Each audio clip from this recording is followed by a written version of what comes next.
ডিভোর্সের ৬ মাস পর মা যখন তার কলিজার টুকরা সন্তানকে দেখতে আসে, পুলিশের সহায়তায় সন্তানকে একনজর দেখার আকুলতা মায়ের। জীবনে কঠিন সময় সন্তান যখন মা-বাবাকে কাছে না পেয়ে পথভ্রষ্ট হয়ে যায়, সে তার দায়ভার অবশ্যই মা-বাবাকে নিতে হবে। ছোট বাচ্চাটার মনে কত আক্ষেপ থাকলে গর্ভধারী মায়ের চেহারার দিকে না তাকিয়ে থাকতে পারে। মা টাকা দিতে গিয়েও ব্যর্থ। আসলে দুঃখ কখনো টাকা দিয়ে কেনা যায় না। ভুল করার আগে ভাবা দরকার। নিয়ে যান দরকার হয়, শোনেন, হ্যাঁ সবাই বাইরে নিয়ে যান, ঘুরে টুরে আসুন, এদিকে আসুন।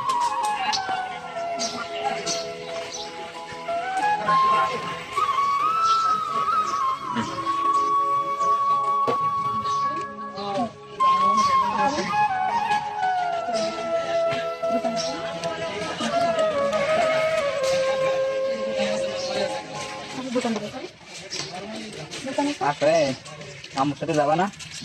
যাবো না? কি নাম তোমার? আচ্ছা, আমার সাথে আমার সাথে নাম বলো। ঠিক আছে।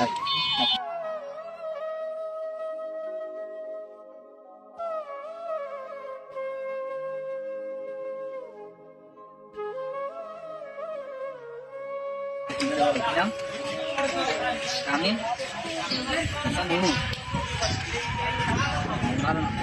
যাও পড়ো, কিসে পড়ো? হ্যাঁ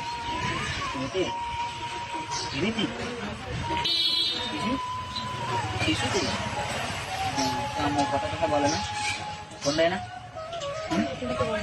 ফোন দেয় না,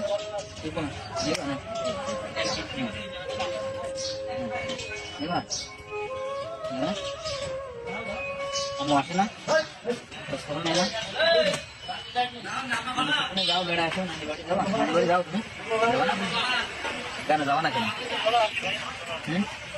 যাবো না কেন? যাবো না কেন? যাবো না কেন?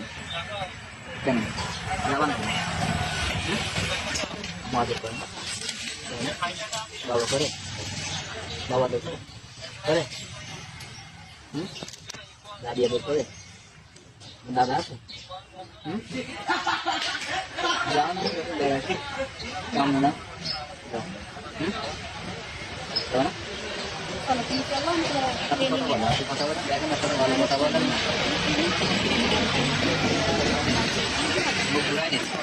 আপনাদের কি বাঁধাবো না?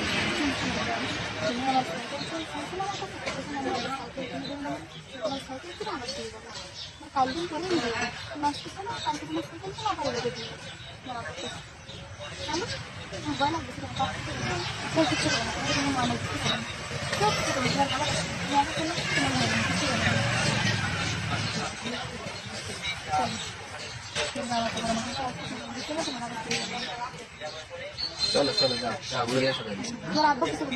জিনিস দেখেন, আসলে এটা ব্যতিক্রমী ভিডিও, আপনাদের দৃশ্য দেখানোর জন্য ভিডিও ধারণ করেছি। ছেলেটি তার মা বাবা থেকে এখন বিচ্ছিন্ন, মানে মা থেকে এখন বিচ্ছিন্ন, মানে বাড়িতে পারিবারিক কলহের সূত্র ধরে মা তার সংসার ছেড়ে চলে যায় বাচ্চা রেখে।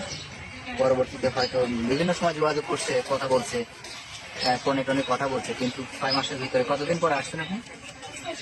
6-7 মাস তার মা তার কাছে ছিল না। এখন 6 মাস পরে তার মা কিন্তু নারী টানে চলে আসছে বাচ্চার সাথে দেখা করার জন্য। পাশেই তার হাজবেন্ড এখানে আছে, তার বিদার উদ্দেশ্যে। এই মহিলাটা ক্যাম্পে গেছে শুধু বাচ্চাটার সাথে দেখা করে, সেই কারণে সহযোগিতা করার জন্য আসছে। মহিলা চেষ্টা করছে যে তার বাচ্চাকে নিয়ে যেতে পারি কিনা, কিন্তু বাচ্চা কিছুতেই রাজি হচ্ছে না।